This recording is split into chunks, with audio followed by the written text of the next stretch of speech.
Good evening, and welcome to the very first edition of the Panda Perspecticast. I always thought it would be a good idea to have a podcast running in conjunction with the main product, Substack, but I always needed that nudge to get it going. And the amount of questions and clarifications about the main China 2025 outlook kind of has propelled me in this direction because there are only so many times I can answer the same question. And I figure the first episode will be a user guide of sorts to the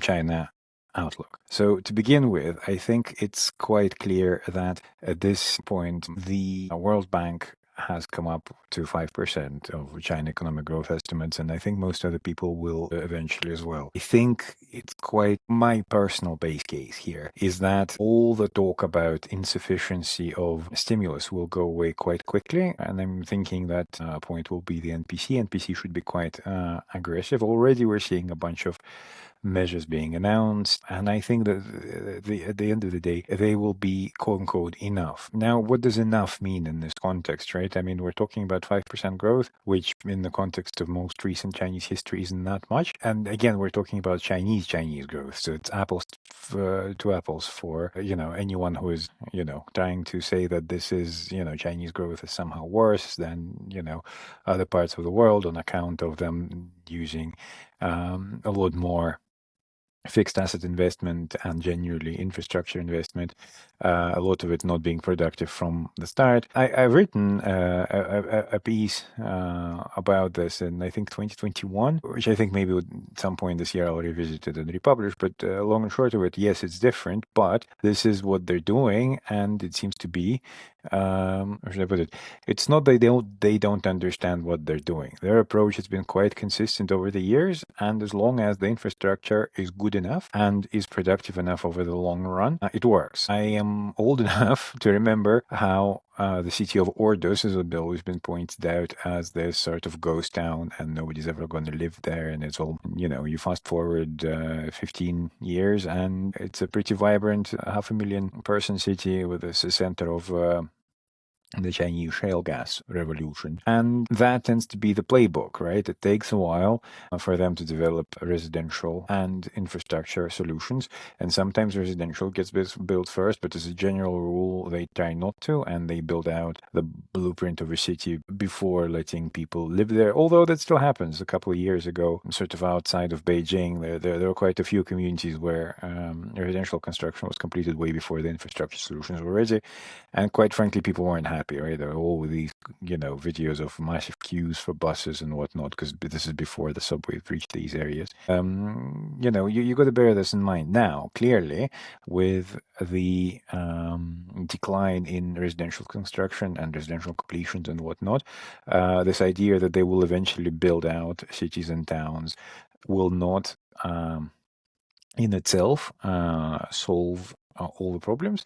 But then the focus of infrastructure development has also changed. This is something I talk in some detail in the economic preview, that the new focus of the fixed asset program is not on bridges and roads to nowhere, but rather on quote-unquote green and connected infrastructure. And again, we can talk about if the degree to which we need connectivity and whatnot, but for sure, with regards faster internet speeds and better data center coverage and the amount of batteries connected to your solar and wind farms, there's an awful long way to go. And a lot of these projects can actually be quite economical in the long run.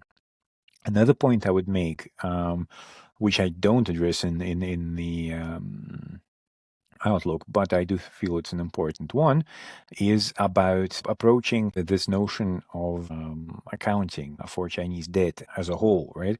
It's a point I've made on podcasts before, but maybe it needs reiterating. It's important to remember the Chinese government has taken a proactive approach to economic management for a very long time. millennia, arguably, but the most recent iteration of it since the very beginning, right? Since the first agricultural reform, right? Land reform, if you prefer. And obviously, the whole communism thing, right? I mean, government takes a very active step and owns everything and controls everything in country. So the question of the asset side of the balance sheet is also very important. It's not just the debt outstanding, it's also the fact that the Chinese government's got all these assets that are quite frankly being poorly used or poorly valued or not being utilized enough. The easiest way out of this particular challenge is to get these assets to be more productive through, well, amongst other things, the stock market, right? The ability to borrow against and sell, if need be, some of these assets, especially for local and regional governments, is key, right? But for that, we can't be in a situation where state-owned enterprises trade at 5x, right? We've got to move in, those are rookie numbers, we've got to move them up. And doing that is not straightforward, right? And it takes all the steps that they're taking, right? Plunge protection team, amongst others, but also things like dividend payouts, better corporate governance, better disclosures, greater liquidity in the domestic market, stickiness of investor base, and generally deeper, longer-term money being available in the domestic market. These are all the things they're addressing, and I've made a separate post on the subject of the pension reform, for example, which I would highly recommend reading. But this is one of the bigger things that they're doing. Over and above the SOE reform, of which I also talk about, the pension reform is the demands solving, or at least attempting to solve the demand side on the Chinese equity market. Obviously, the Chinese colleagues have done a really good job of building out various quantitative products, hedge funds, even sort of some mutual funds with quantitative characteristics. And obviously, ETFs are all the rage right now, and lots of international houses are rolling out their own ETFs in onshore China right now. But doing that without the baseline of long-term pension money and, dare I say, some actively managed long-term money is difficult. And I think that there is a realization of that, and hence the pension reform, and hence, removing limitations on a lot of foreign asset managers coming into China. So hopefully, this will stabilize the market somewhat, both in terms of immediate performance, but also in terms of like overall robustness, right? Again, another thing that sort of popped at me when I was researching this, but the Japanese and the Korean pension reforms aren't decades and decades old. I mean, well, they are too. All of them were done in the early and mid, not like in the 70s or 80s or anything like that. And given how much later the Chinese sort of path down this sort of financial liberation route has started, this is, I think, quite impressive timing, their ability to get it done.